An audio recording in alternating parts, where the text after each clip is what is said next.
તો ઉત્તરાયણના પર્વની દરેક નેતાઓ ઉજવણી કરી રહ્યા છે, ત્યારે મનસુખ વસાવાએ પણ પોતાના પરિવાર સાથે ઉત્તરાયણના પર્વની ઉજવણી કરી, જે દ્રશ્યો પણ સામે આવ્યા છે। તો ધાબા પર પહોંચ્યા હતા અને લુફ્ત ઉઠાવતા જોવા મળ્યા છે।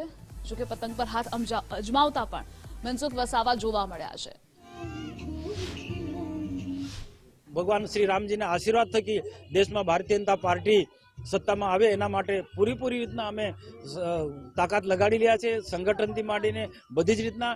આજે પતંગ ઉત્સવ છે, પતંગ ઉત્સવ નિમિત્તે પણ અમે એવી રીતના દેશી માંજાથી, હિન્દુસ્તાની દોરીથી એ રીતના મજબૂત દોરી બનાવી અને અમારી પતંગો ખૂબ ઊંચાઈ સુધી ચગાવી રહ્યા છે। અને મને સંપૂર્ણ વિશ્વાસ છે કે અમારી દોરી કે અમારી પતંગને કોઈ તાકાત એવી નથી કે અમારા પેચ મારી શકે કે કાપી શકે।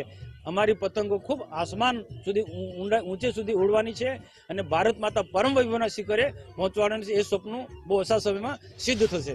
અને સંગઠનના જે કંઈક કાર્યક્રમો અમને પ્રદેશ તરફથી મળતા હોય છે અથવા તો જિલ્લાની ડિઝાઇનથી બનાવતા હોય છે, આજે દરેક બૂથમાં ભારતીય જનતા પાર્ટીનો કાર્યક્રમ દરેક તાલુકા કાર્યકર્તા છે, તાલુકા પંચાયત સીટો પર કાર્યકર્તા છે અને ખૂબ મજબૂત સંગઠનના આધારે આદરણીય પ્રદેશ અધ્યક્ષ સી આર પાટીલનો જે અમારો સંકલ્પ છે કે 5 લાખથી વધુ મતોથી પ્રત્યેક લોકસભા સીટ જીતવી, એની માટે અમે તૈયાર છે।